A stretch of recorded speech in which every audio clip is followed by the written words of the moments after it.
Hello and welcome to the next lesson in our classical Greece section of our ancient Greece unit. Today we'll be taking a look at the foundations of Greek philosophy within the classical period of Greece. As a recall, we know that the word philosophy literally means to love wisdom. And for today's lesson, we'll look at three key philosophers: Socrates, Plato, and Aristotle. Each one there was a student of the other in succession, from Socrates down. And at this time, Greek philosophers were engaging in debates over all sorts of issues regarding morality: what is good, what is evil, what is right and wrong, and how do you know? Government: what is the best way to govern? How do we hold the polis together? Who should govern? What the nature of the world is, and even knowledge itself. All of these things are on the table. And from their teachings and their writings, they actually help lay the foundation for philosophy in the whole Western Hemisphere, pretty much, as well as other disciplines, including mathematics and medicine and astrology and the foundations of our principles for modern science even come from this era and from these types of philosophers. So let's look at our first one there, Socrates. Now, he's living in Athens during the glory days, or at least starts out that way. And remember from our lesson on classical Greece, we talked a bit about Pericles. And Pericles was like a patron who was seeking to glorify Athens and to make it into something great in all areas, in architecture, art, and yes, in philosophy as well, so that the intellect and wisdom of Athens could grow as the polis develops and to be something wondrous.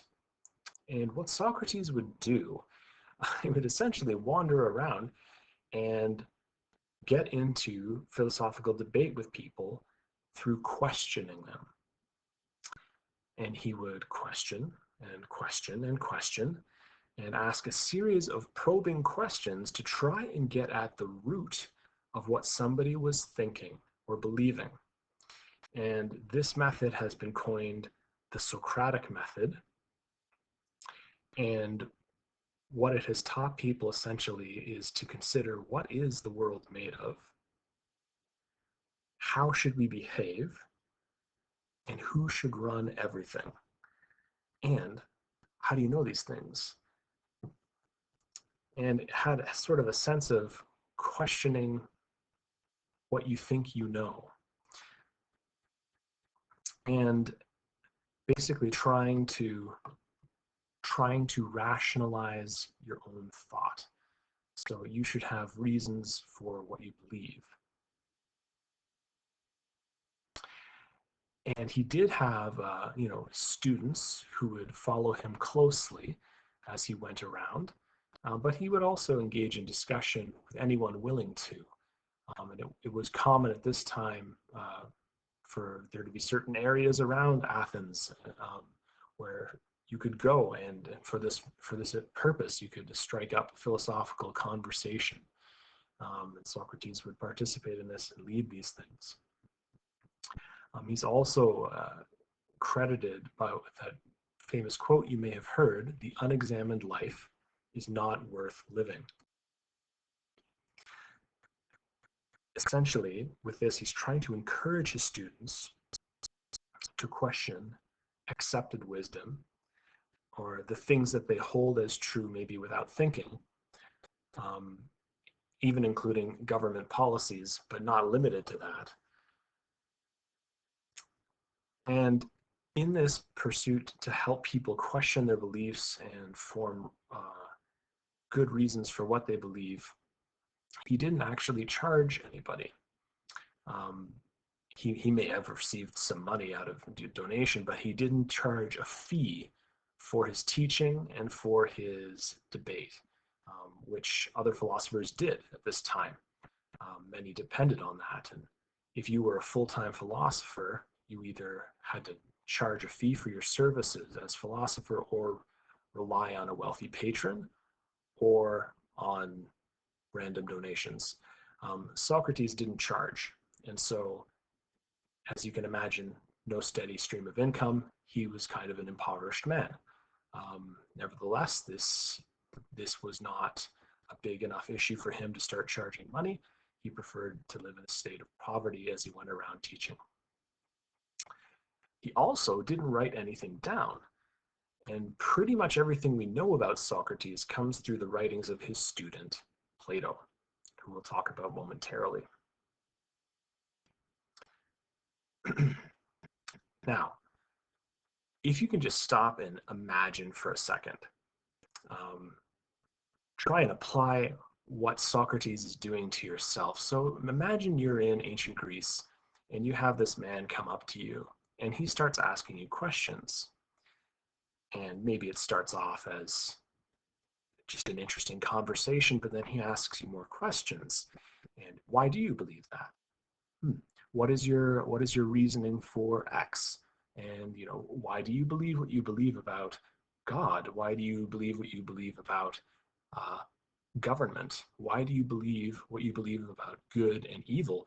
And asks you questions and more questions and more questions. And if you're not ready for that, you're sort of put on the defensive, and it could actually get kind of annoying, maybe, or it might even make you very angry because you might feel like somebody's attacking all that you hold dear and all that you hold true.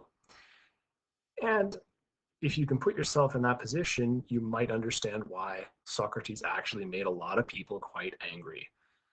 So, he wasn't in the business of making friends. He wasn't trying to make enemies either, but he made both. He made his enemies partly because of the way that he would engage in debate, that sort of interrogative method. And he was also accused by the state for neglecting the gods and corrupting the youth of Athens. He questioned a lot about the religion of the day and whether we could trust the stories of the gods that they had at the time.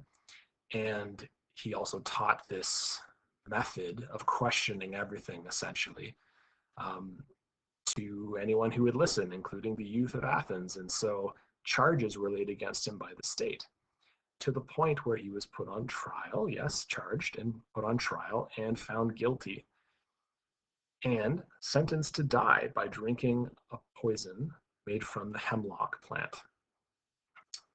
He was actually given a choice. Socrates, you're found guilty. You could drink the poison and die, or you could be banished from Athens, banished from the polis forever. And Socrates actually chose death, which you can imagine might say a lot about how much he believed in the importance of the polis, the importance of this city-state, where you're coming into a society and you're participating in a society, you're contributing to a society, and you're building up this thing which is much greater than yourself. He would rather die than be cut off from that. So it's quite a firm belief. Many historians actually speculate that Socrates might have just been made a scapegoat, so someone to blame for the decline of Athens after its defeat by Sparta, because during this time, Athens and Sparta do actually go to war, and it doesn't go very well for Athens. And, things aren't going so well. Sometimes you need somebody to blame for why things aren't going so well, and maybe Socrates got thrown under the bus, maybe in part. But to sum up some of his key ideas, really interested in morality and what human nature is.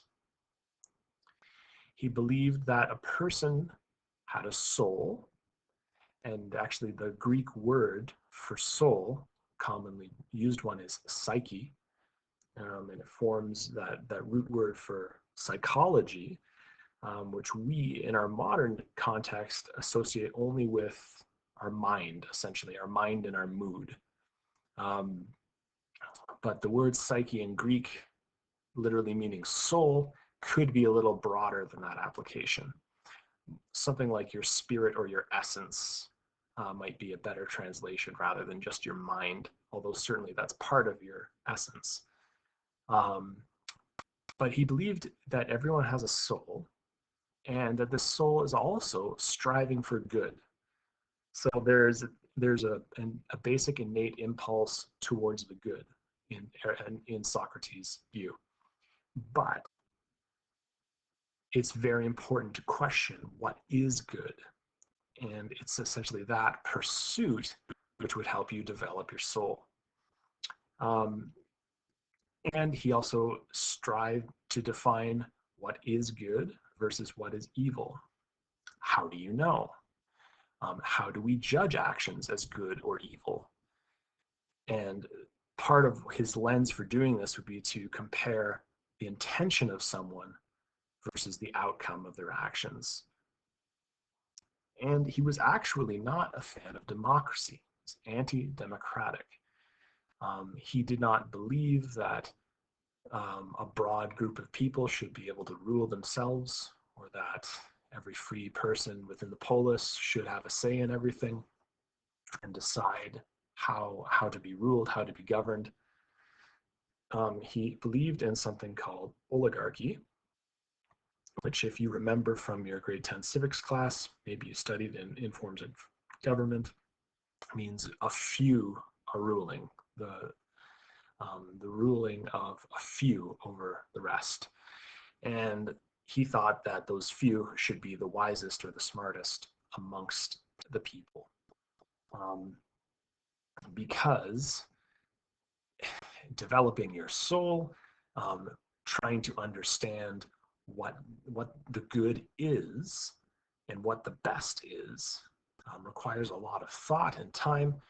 And if we're going to be making decisions for the entire polis, surely the people who have spent the most time thinking about these things and developing, striving for the good through these philosophical pursuits and questions, surely they would be in a better position to make good judgment calls for everybody. That may have been close to his perspective there. And we see a bit of that come out in his student Plato, who we'll talk about now. So Plato, as we said, didn't write anything, sorry, Socrates, as we said, didn't write anything down. But thankfully, Plato recorded a lot of his teachings and a bit of his life. And Socrates' philosophy was carried forward by his student Plato. So he's building on Socrates' teachings. One of his famous works, Crito, is an account of the trial and death of Socrates. So how he talked about being put on trial and drinking hemlock. We know about that because we have Plato's writings.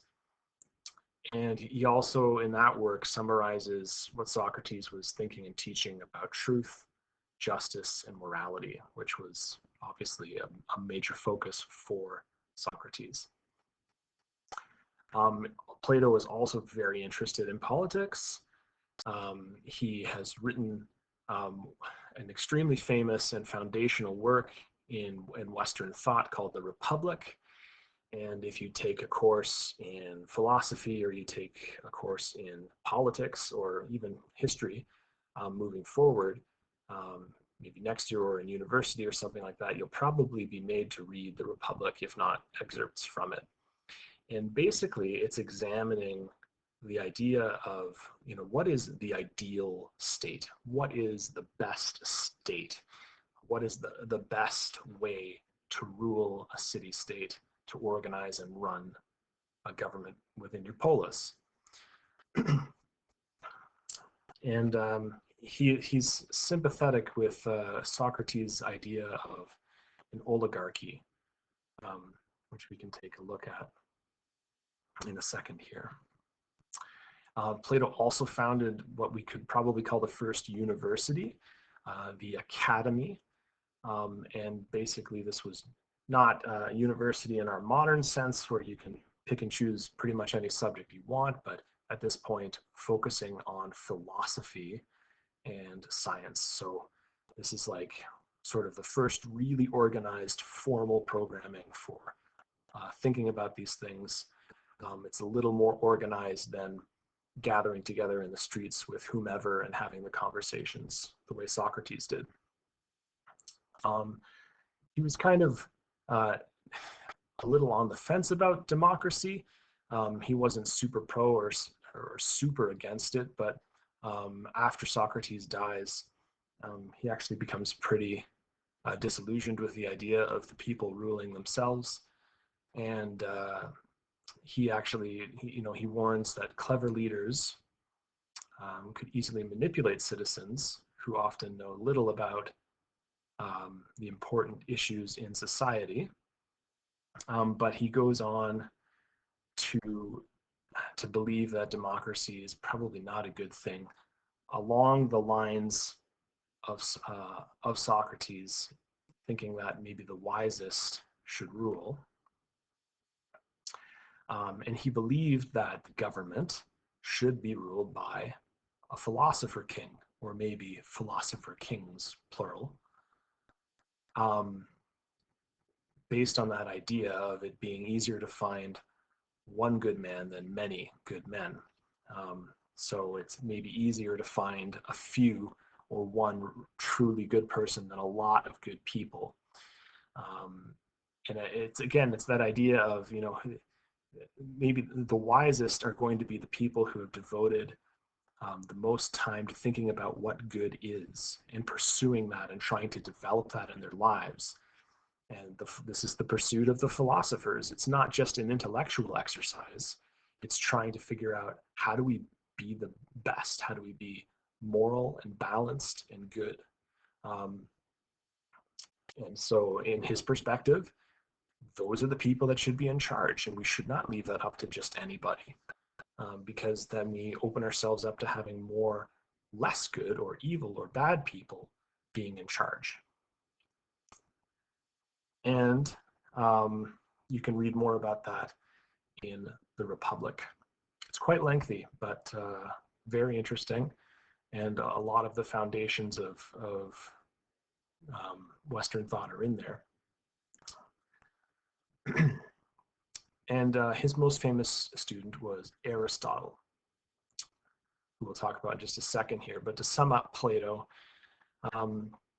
basically, he would say that a state, like a city-state, a polis, can only achieve good for all if every citizen adheres to four basic principles: truth, wisdom, courage, and moderation.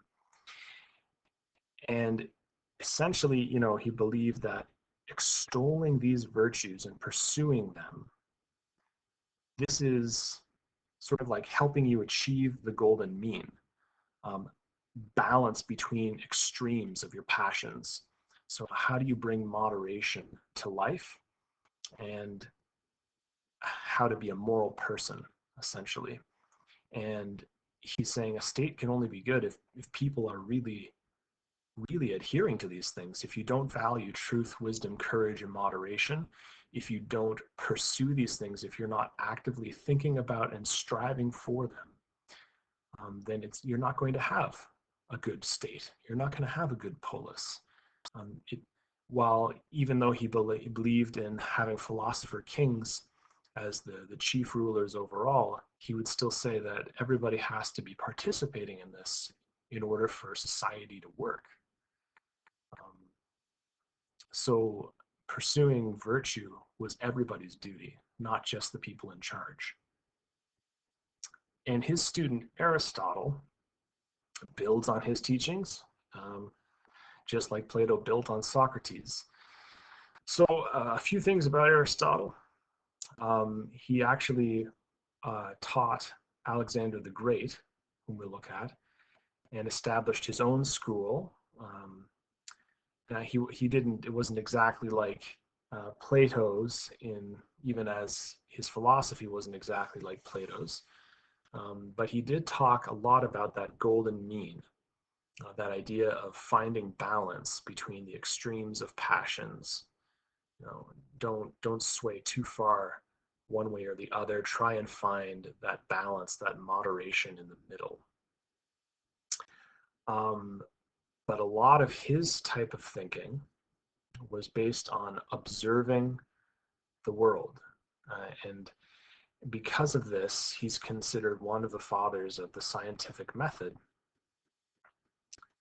That sort of idea of what can you see in the world, how do you understand it, becomes the backbone of what we've done in science for the past couple centuries, if not longer.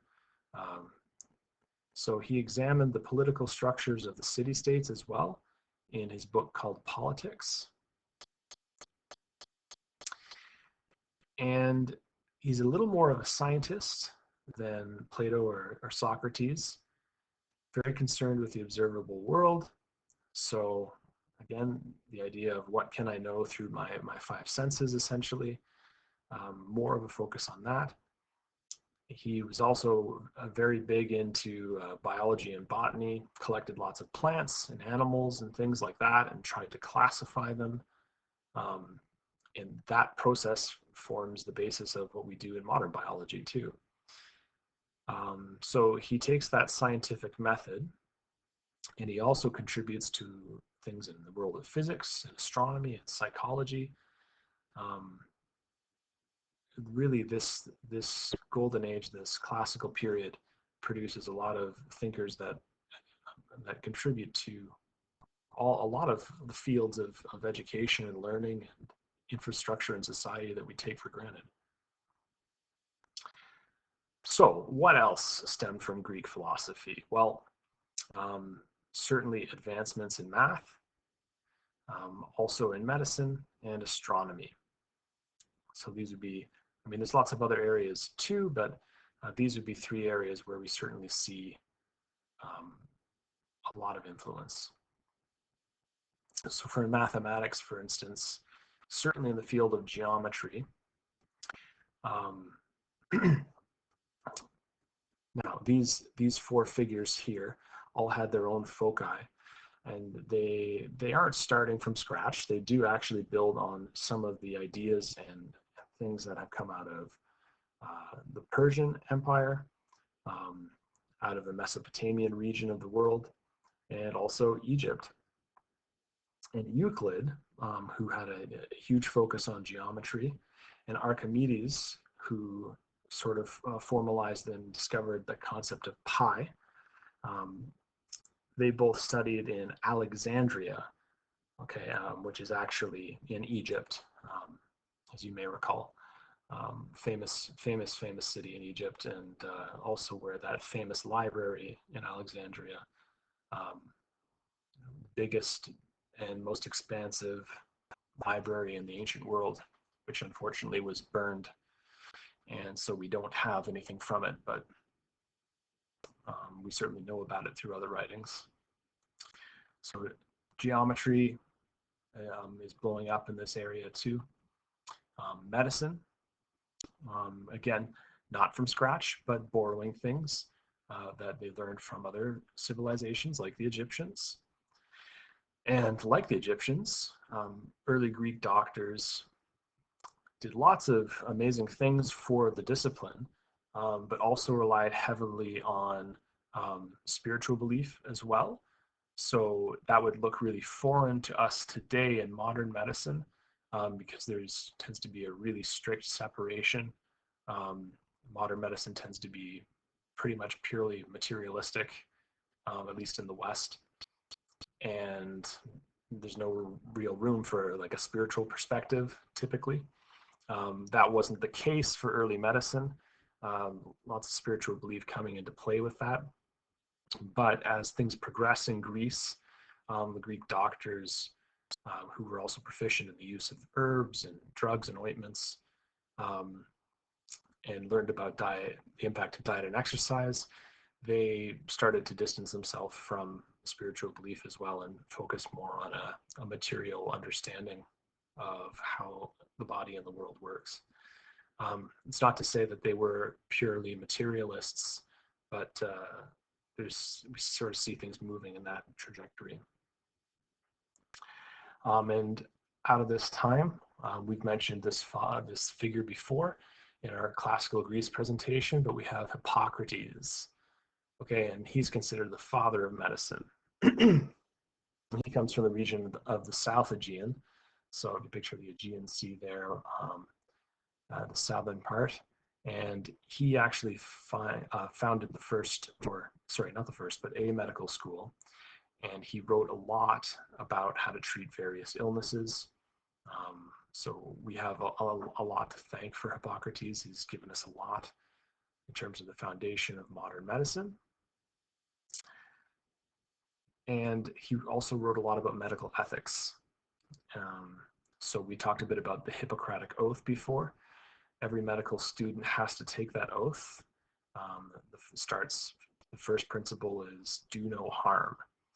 And so, again, we can see the influence of philosophy in Hippocrates' approach to medicine, because he is not simply thinking, what medicine do I give to make you feel better? But he's trying to construct an ethical way in caring for people, because he has those ideas of how do I pursue the good in mind, and what is the most moral way to do this discipline of medicine and taking care of people. So the heritage of the classical Greece philosophers is immense. We've got a lot to be thankful for them. That's it for this presentation, and we'll talk to you guys soon.